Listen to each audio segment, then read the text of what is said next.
सब everyone welcome back to my channel. ये accounting का सीरीज चल रहा है। ये कॉर्पोरेट अकाउंटिंग का हमने लास्ट दैट इज एक यूनिट स्टार्ट किया है। Name of the unit is that is valuation of share. ये वैल्यूएशन ऑफ शेयर्स का जो फर्स्ट एपिसोड में हमने कॉन्सेप्ट डिस्कस किया। कॉन्सेप्ट के साथ हमारा जो न्यूमेरिकल करने के लिए जो कॉन्सेप्ट है ये भी डिस्कस किया, एक method that is assets backing method. आज इस एपिसोड नंबर 2 में हम एसेट्स बेकिंग मेथड में कैसे हम न्यूमेरिकल सम सॉल्व करते हैं, कैसे हम वैल्यू इक्विटी शेयर का जो कीमत है ये हम निकालते हैं with the help of an example that one will discuss. So हमारा जो न्यूमेरिकल है that one will take, then will one by one हम discuss. Get the question in the screen. So question is that the following is the balance sheet of Market Limited as on 31st March 2023. Particulars among equity and liability. Shareholders fund, share capital 30,000, equity share of 25 each. Reserve and surplus is there. Then current liability, trade payable, other current liabilities, short-term loans, then cash credit, outstanding, dividend provision, then assets under asset, non-current assets, property, plant and equipment. Then under that building equipment is there. I'm not going to that is read out that amount. Then current assets, inventory, trade receivable, cash and cash equivalent, it is there. फिर नीचे additional information में मतलब is that on 31st March 2023 building was revalued at 2,80,000, equipment at 3,50,000, sundry debtors on the same day include 12,500 as irrecoverable, मतलब जो पैसा नहीं मिलेगा मतलब नहीं मिलेगा, that is bad debt. Goodwill is to be taken at rupees 1,20,000. तो ये from that we have to find out the calculate the intrinsic value of company equity share. इससे हमें कंपनी का जो इक्विटी शेयर होल्डर है उसका value निकालना है। तो will just move to our that is white board. So यहाँ पे हम पूरा कॉन्सेप्ट डिस्कस करेंगे। एसेट्स बेकिंग मेथड में जो कैलकुलेशन करने के लिए जो बेसिक चीज चाहिए, क्या क्या चाहिए हमने तो ऑलरेडी डिस्कस किया। Still I will tell one more time, एक रिविजन एट ए ग्लांस हम बोलेंगे। सो पहला है हमारा रियलाइजेबल एसेट्स। सो पहले हमें क्या चाहिए, रियलाइजेबल एसेट चाहिए। तो realisable assets are those asset which have market value, they are put into sale. अगर कोई भी, एकदम सिंपल मतलब है, अगर कोई भी एसेट सेल करने के बाद हमें पैसा मिलता है तो उसको रियलाइजेबल एसेट बोलेंगे। तो ये हम लिखेंगे। फिर उसके बाद हम माइनस करेंगे आउटसाइड और एक्सटर्नल लाइबिलिटी। जो लाइबिलिटी हमें बाहर का आदमी को देना पड़ेगा, बाहर का लोगों को देना पड़ेगा, तो उसको बोलेंगे आउटसाइड और एक्सटर्नल लाइबिलिटी। फिर उससे हम ये माइनस करने के बाद और एक हम चीज माइनस करेंगे, that is if preferential capital is there in the capital structure, that one will determine preference share capital। जो कैपिटल होता है कंपनी का, तो दो टाइप का कैपिटल होता है, equity share capital and preferential capital. तो प्रेफरेंशियल कैपिटल होने से ये हम क्या करेंगे, माइनस करेंगे, क्योंकि ये प्रेफरेंशियल कैपिटल क्या है, ये खुद का पैसा नहीं है। फिर उसके माइनस करने के बाद और एक जो चीज माइनस करेंगे, that is fictitious asset. Fictitious asset क्या होता है? Fictitious asset are those asset which don't have any market value. तो जिसका कोई मार्केट वैल्यू नहीं है लेकिन कुछ ये एसेट चाहिए, अगर ये होने से हम माइनस करेंगे तो उसका जो हेडिंग होगा, उस हेडिंग को बोलेंगे calculation of net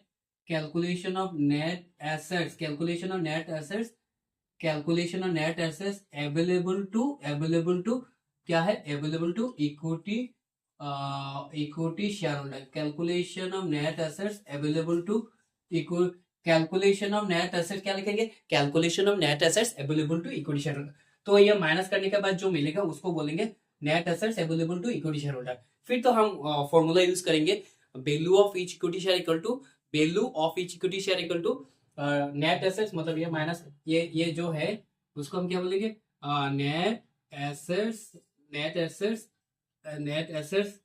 available to equity, short form में लिख लो net assets available to equity share holder. ठीक है। फिर हमें जो फॉर्मूला यूज करना होगा ये ऊपर में लिखेंगे, और क्या लिखेंगे, value of each equity share equal to और जो ये वाला लिखेंगे net assets available to equity share holder. Net assets क्या लिखेंगे, net assets available to equity share holder divided by number of equity share. Divided by number of equity share, minus करने माने divide करने के बाद जो मिलेगा तो उसको बोलेंगे value of each equity share. Okay, come, very simple, इतना कुछ मतलब मुश्किल नहीं है, आसान ही है, लेकिन कंसेप्ट चाहिए, पूरा एकदम सीरियसनेस चाहिए, डिसिप्लिन चाहिए, तो ये हो जाएगा।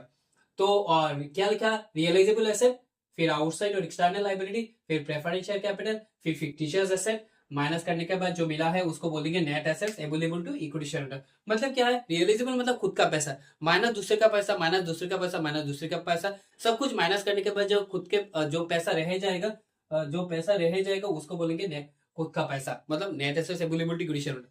फिर हमें एक फॉर्मूला यूज करना है, value of equity share equal to net assets available to equity share holder divided by number of equity share. काम हो गया।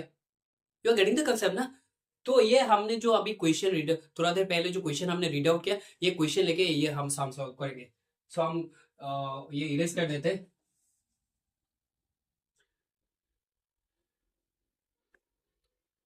सो पहले हम ये ले लेते हैं, ये हमारा जो जो बेसिक है वो हमने, दैट इज सोल्यूशन। तो क्या लिखा, कैलकुलेशन ये लिखना होगा, calculation of net assets available to equity share holder. पहले हमें ये निकालना पड़ेगा इक्विटी शेयर होल्डर के, दैट इज कितना इक्विटी शेयर होल्डर के पास है ये निकालना पड़ेगा, ये हेडिंग। तो रियलाइजेबल एसेट्स के अंदर पहले हमें क्या आता है, देखो बिल्डिंग। तो बिल्डिंग का वैल्यू देखो क्या है, 2 लाख था।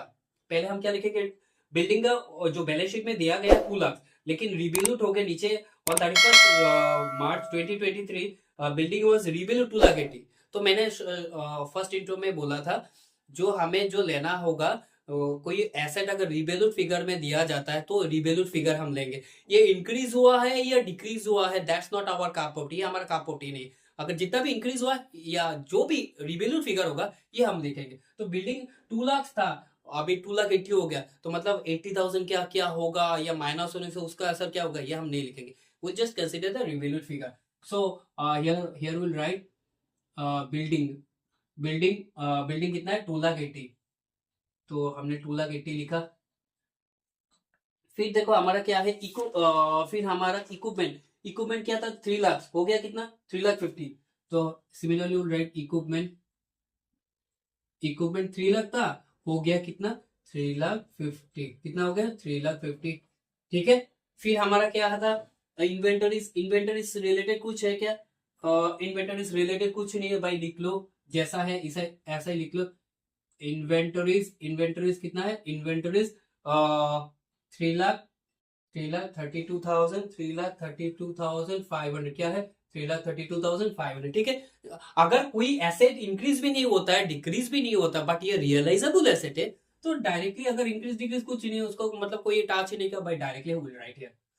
फिर हमारा क्या है, देखो ट्रेड रिसीवेबल, ट्रेड रिसीवेबल मतलब ये इसका बात करें सैंडी डेटोर का, तो रिसीवेबल 2 लाख है, उसमें जो सैंडी डेटोर है उसमें जो बोला गया ना, सैंडी डेटोर मतलब same they include 12,500 as irrecoverable. Irrecoverable मतलब क्या है भाई, पैसा, जो पैसा रिकवर नहीं होगा, तो जो पैसा तुमको नहीं मिलेगा, तुमको चुना लगा, तो उसको हम माइनस करेंगे, माइनस कर लेंगे। तो हमारा there is sundry creditor will write, sundry creditor से तो बिल रिसीवेबल होगा ना, तो will write 2 lakh minus, we can show here 2 lakh minus 12,500। तो सिंपली वी कैन राइट 1,87,000, 1,87,500। ठीक है। फिर उसके पास हमारा क्या है, देखो कैश एंड कैश, ओ देखो और एक चीज है ना, अनरिकॉर्डेड एक एसेट है, goodwill is to be taken, goodwill is to be taken at 1,20,000। ऊपर में तो गुडविल नहीं है, ऊपर में तो गुडविल नहीं है, लेकिन नीचे एक एडिशनल इंफॉर्मेशन दिया गया कि गुडविल 1,20,000। तो गुडविल ऊपर में लिखने से थोड़ा अच्छा होता। अच्छा ठीक है, हम यहाँ पे तो लिख लिया। सो विल राइट गुडविल, बट यहाँ पे लिखना है बिल्डिंग इक्विपमेंट, फिर उसके बाद गुडविल लिखना है। गुडविल कितना, 1,20,000। ठीक है। वो ये अनरिकॉर्डेड एसेट है, कुछ कुछ एसेट ऐसा, एसेट ऐसा भी होगा, अगर ये रियलाइजेबल है, अगर ये अनरिकॉर्डेड है, फिर भी हम लिखेंगे। फिर तो गुडविल हो गया। देन फिर हमारा cash and cash equivalent, cash and cash equivalent, EQUIVALENT, cash and cash equivalent कितना है, cash and cash equivalents, cash and cash equivalents 80,000, cash and cash equivalents 80,000।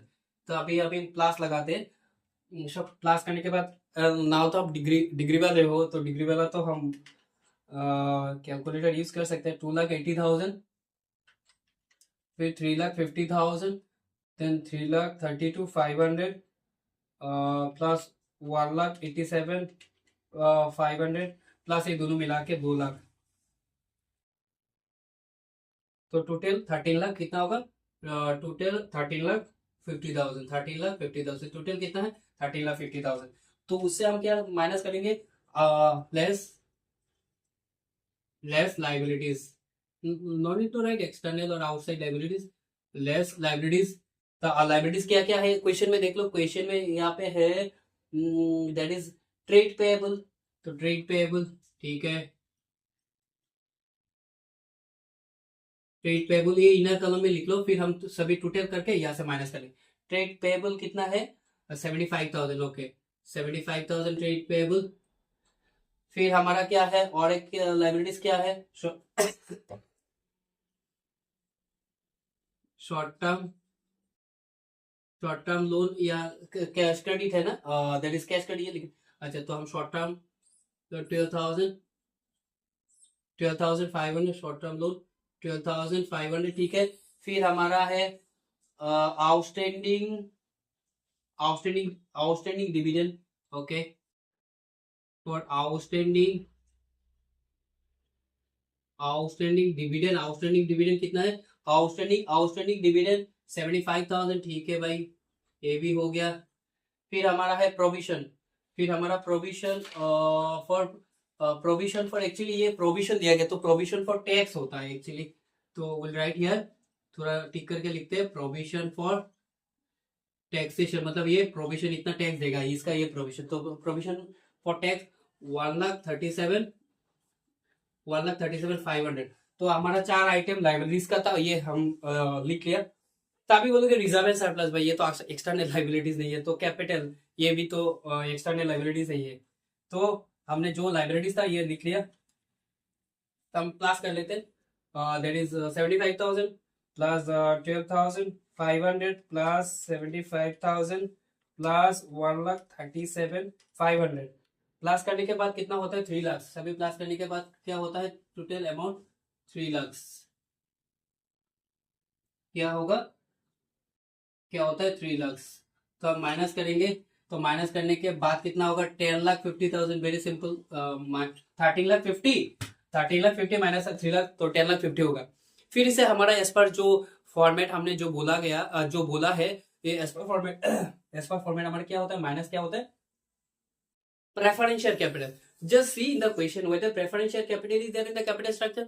नहीं, यहाँ पे तो सिंपली क्या बोला गया, मेरे पास क्वेश्चन है, आइए जब हम क्वेश्चन बोलेंगे ना, आप एक स्क्रीनशॉट ले लेना, तो आपको अच्छा होगा, तो थोड़ा वो मतलब देखने में क्वेश्चन के साथ सोल्यूशन मैच करने में, क्योंकि क्वेश्चन के जब कोई सोल्यूशन कराता है क्वेश्चन सामने रहने से, तो मतलब समझाने में और समझने में भी दोनों ही इजी होता है। तो अच्छा, अभी क्या है देखो, कैपिटल शेयर कैपिटल देंगे 30,000 इक्विटी शेयर और 25 ईच, मतलब यहाँ पे सिर्फ इक्विटी शेयर है, तो प्रेफरेंस शेयर नहीं है, तो प्रेफरेंस शेयर नहीं होने से तो भाई हम माइनस करने का सवाल ही नहीं होता, छोड़ दो। फिर और एक चीज बोला बोला कि देयर इज फिक्टिशियस एसेट, तो फिक्टिशियस एसेट यहाँ पे like discount on issue of share, discount on issue of debenture, then advertisement suspense, ये सब है। तो यहाँ पे कुछ भी तो नहीं है, तो फिर तो छोड़ दो, यहाँ पे ये झमेला नहीं है। तो ये हेडिंग के अगेंस्ट पे जो लिखेंगे लिखेंगे net net assets net assets available to net assets available to net assets available to equity, net assets available to equity shareholders, net assets available to equity shareholder, हो गया। तो हमें अभी जो इक्विटी शेयर होल्डर है ना, जो real owner है, उसके पास कितना पैसा है, ये हमने अभी यहाँ पे कैलकुलेट किया, that is net assets available to equity share holder. Now we need to use formula, क्योंकि हमें अभी फॉर्मूला यूज करना पड़ेगा। So will write here value of each, value of क्या है? Value of each equity share, value of each equity, value of each equity share. Ultimately purpose क्या है? जो दैट इज जो रियल ओनर है, जो इक्विटी शेयर होल्डर है, उसका एक शेयर का कीमत क्या है, ये हमें निकालना पड़ता है। तो इसके लिए एक फॉर्मूला होता है, जो इतना जो मेहनत यहाँ पे क्या, ये इस फॉर्मूला में ही चाहिए। So right net net assets net assets available net assets available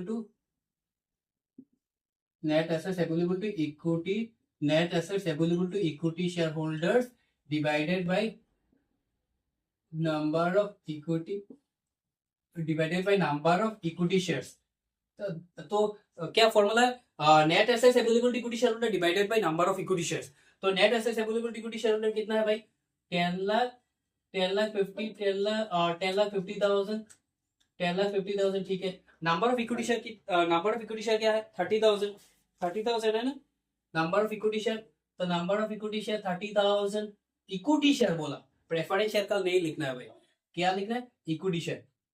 तो 30,000. तो 30,000 मिल रहा है. तो अभी माइनस करने से तो एक तो 40 कैंसिल, 40 कैंसिल, 105 डिवाइडेड बाई 3 करने से क्या होता है? 35. ये वेरी सिंपल है. तो अल्टीमेटली क्या है? नंबर ऑफ इक्विटी शेयर मतलब जो इक्विटी शेयर है, एक इक्विटी शेयर का कीमत क्या है? 35. तो ये है हमारा कंसेप्ट.